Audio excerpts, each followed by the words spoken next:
အားလုံးမင်္ဂလာပါဒီချေဒီနေ့အင်ကြီးဂျိုင်းဝတ်တဲ့ပုံစံလေးပြပေးမယ်နော်အင်ကြီးဂျိုင်းဝတ်တဲ့အခါမှာဒီချေတို့ကကိုချုပ်တဲ့အင်ကြီးဒီဇိုင်းပေါ်မူတည်ပြီးတော့ဂျိုင်းဝတ်တာလေးနည်းနည်းလေးကွာသွားတယ်အဲ့တော့ကိုကဗမာအင်ကြီးကိုလုံးနဲ့ကွက်တိချေတို့ fitting အင်ကြီးချုပ်မလားအဲ့ဒါဆိုရင်ဂျိုင်းဝတ်ပုံကတစ်မျိုးဒါမှမဟုတ်ရင်ဒီချေအခုဒီမှာဝတ်ထားတယ် ready to wear အပွား free style ပေါ့အဲ့လိုမျိုးအင်ကြီးချုပ်မယ်ဆိုရင်ဂျိုင်းဝတ်တာတစ်မျိုးအဲ့တော့ဂျိုင်းဝတ်တာအဲ့နှစ်ပုံစံမတူဘူးအဲ့တော့အဲ့မတူညီတဲ့ဂျိုင်းဝတ်တဲ့ပုံစံနှစ်မျိုးကိုဒီချေ video file လေးနဲ့ပြထားတယ်ဆက်ပြီးတော့ကြည့်လိုက်ကြနော်အားလုံးမင်္ဂလာပါဒီချက်အခုဒီမှာအင်ကြီးဂျိုင်းဝိုက်တာလေးပြပေးမယ်အခုပထမဆုံးပြပေးမှာကြတော့ fitting အင်ကြီးတွေရဲ့ဂျိုင်းဝိုက်တာပေါ့နော်အဲ့တော့အခုဒီမှာဒီချက်ဘာလုပ်ထားလဲဆိုတော့ပတန်အကျန်းလေးဆွဲထားတယ်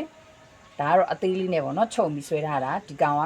ဒီထိတ်ကနေဒီထိကကြတော့ကိုအရှိဒါကကြတော့ဒီချေတို့ရဲ့တင်အကျယ်နော်ဒါကကြတော့ခါမြင်ကြတော့ချေတို့ဒီပခုံးထိတ်ကနေပြီးတော့ဒီကိုချေတို့15လက်မခွဲဆွဲထားတယ်နော်ဒါကခါမြင်အဲ့တော့ချေဒီမှာရင်မြင့်မဆွဲထားသေးဘူးဒီမှာအမိန်လေးပဲယူထားတယ်ရင်မြင့်ကကြတော့ဂျိုင်းကနေပြီးတော့သွားမှာမဟုတ်ဘူးနော်အဲ့တော့အရင်ဆုံးဒီချေတို့ဒီမှာဒါပခုံးကတဲ့ပဲသွားထားလိုက်တယ်ကိုယ့်ရဲ့ခန္ဓာကိုပခုံးအကျယ်အတိုင်းသွားပြီးရင်ဘာလုပ်ရလဲဆိုတော့ပုံမှန်တဲ့ဆွဲထားတဲ့ကနေအောက်ကိုချေတို့တစ်လက်မအောက်ကိုချဒီကနေပြီးတော့တစ်လက်မအောက်ဆင်းမယ်ဒီကနေနော်ဒါတစ်လက်မအောက်ဆင်းတဲ့အမှတ်ပြီးဒီမှာချေတို့ level အတိုင်းရှိတယ်ပုံမှန်ကိုယ်တိုင်းမှာနော်အဲ့ level ရဲ့ထိတ်ကနေပြီးတော့ချေတို့ပခုံးလေးကိုအောက်ကိုဆွဲချလိုက်ချေတို့အခုဒီမှာပခုံးမြင်းလေးကိုစောင်းပြီးတော့ဆွဲပြီးသွားပြီနော်တစ်လက်မအောက်ချပြီးတော့ဆွဲပြီးဆိုချေတို့ဂျိုင်းဖောက်လို့ရပြီ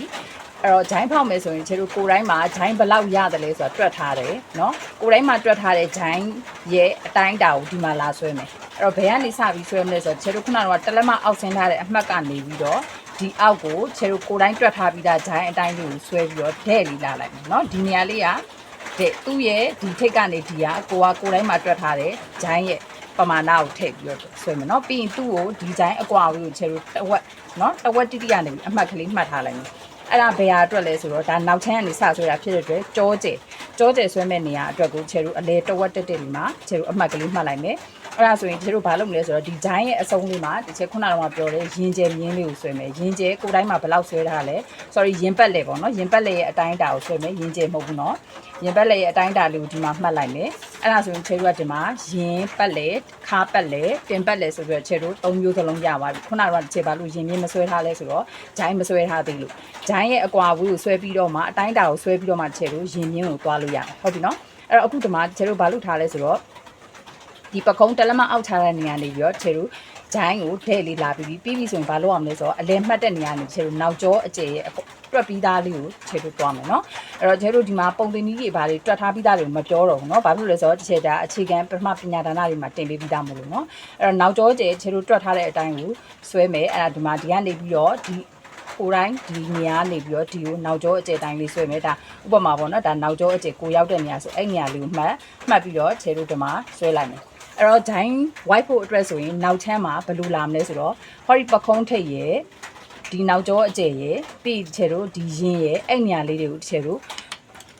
့ပေကွေးလေးနဲ့ပေကွေးဘယ်ပေကွေးကိုတုံးလဲဆိုတော့ဟောဒီပေကွေးလေးကိုတုံးမယ်နော်ဒီပေကွေးလေးကအဆင်ပြေတယ် join white ပြီးဆွဲရတယ်အခုဒီမှာဆိုရင်ချေဒါနမူနာပေါ့နော်ဒါဒီမှာမို့လို့အဲ့တော့ဒီပေကွေးလေးနဲ့ထားပြီးတော့ချေတို့ဆွဲလိုက်မယ်ဒါ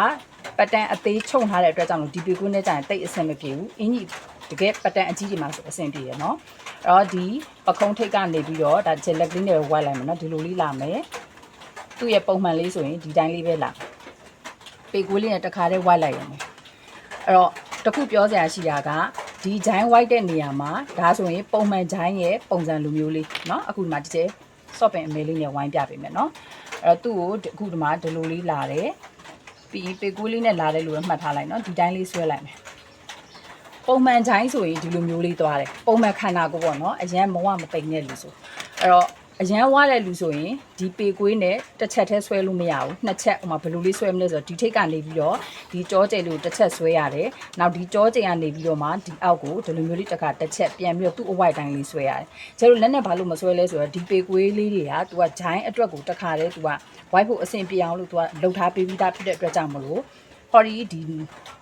အင်ဂျီရဲ့ဒီကိုယ်ထဲမှာဒီနေရာလေးတွေပေါ့နော်အဲ့နေရာလေးတွေမှာအင်ဂျီပိတ်တာပိုသွားတာတွေမဖြစ်ဘူးကဲလို့အင်ဂျီဒီနေရာမှာဂျိုင်းဝိုက်တာနဲသွားရင်ဒီနေရာမှာပိတ်ပုံနေချုပ်ပြီးသွားရင်အင်ဂျီကြောကဒီနားလေးတွေမှာအဖောင်းဖောင်းကြီးဖြစ်တယ်နော်နောက်တစ်ခါဒီနေရာမှာဂျိုင်းဝိုက်တာအရန်များသွားရင်လည်းဘာဖြစ်လဲဆိုတော့ချေရဒီနေရာမှာအရန်ဆွဲထားသူ နှိုက်ထားတယ်လို့ဖြစ်တဲ့အတွက်အင်ကြီးချုပ်ပြီးသွားရင်ဒီနေရာကြီးကဒီလိုမျိုးနောက်ကျောကြီးကတင်းပြီးတော့ဆွဲထားတယ်လို့မျိုးဖြစ်တယ်เนาะအဲ့တော့ဒီကတော့ဒီပေကွေးလေးသုံးတာတော်တော်လေးကိုအဆင်ပြေပါတယ်ပေကွေးကြောင်ကြတာမဟုတ်ဘူးเนาะအခုထပ်ပြပေးမှာကြတော့ဒီချက် ready to wear အင်ကြီးရဲ့ giant white တဲ့ပုံစံလေးပြပေးမယ်เนาะဒီ pattern လေးမှာပဲဒီချက်တစ်ခါတည်းပြပေးလိုက်မယ် ready to wear တွေကြတော့သူကဘယ်လိုဝတ်မလဲဆိုတော့ cherry fitting မဟုတ်ဘူး ready to wear ဟိုမှာ cherry ကအပွားပုံစံလေးတွေရဲ့ giant white တာလေးပြပေးမှာเนาะ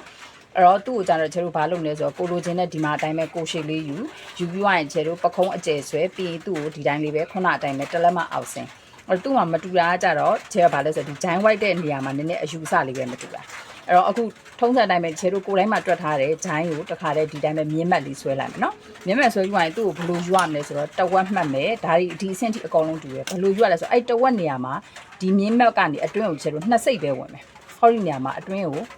နှစ်စိတ်လေးပဲဝင်မယ်ခုနလိုမျိုးနောက်ကျောအကျိန်နဲ့လိုက်ပြီးတော့ယူစရာမလိုဘူးဘာဖြစ်လို့နှစ်စိတ်ထဲဝင်ပြီးတော့အဲ့နှစ်စိတ်နေရာလေးချဲလို့ပေကွေးလေးနဲ့လာပြီးတော့ဝိုက်လိုက်မယ်နော်ဒါပေကွေးနဲ့ဝိုက်လိုက်တာပေါ့နော်အဲ့တော့ဘာဖြစ်လို့နှစ်စိတ်ပဲယူလဲဆိုတော့ ready to wear အင်ကြီးရဲ့ပုံစံဆိုတော့တက်တောင့်တက်တာနဲ့ပွားပွားရရလေးဝယ်ရတာနော်အဲ့လိုမျိုးဖြစ်တဲ့အတွက်ကြောင့်မို့ fitting အင်ကြီးတွေလိုမျိုးနောက်ကျောအကျိကွက်တီအဲ့တော့ရင်ကိုလည်းကွက်တီအဲ့လိုမျိုးမသွားဘူးတစ်ချက်ဒီ ready to wear ရဲ့အင်ကြီးအပွားပြည့်စုံချုပ်တာတော့နောက်မှပညာတန်းကလေးတက်တက်ထပ်တင်မယ်နော်လောလောဆယ်ကတော့ဒီ giant ကိုပြောရင်းနဲ့ giant နေရာလေးတစ်ခါတည်းနှစ်မျိုးစလုံးပြောပြထားလိုက်တာအဲ့တော့ဒီ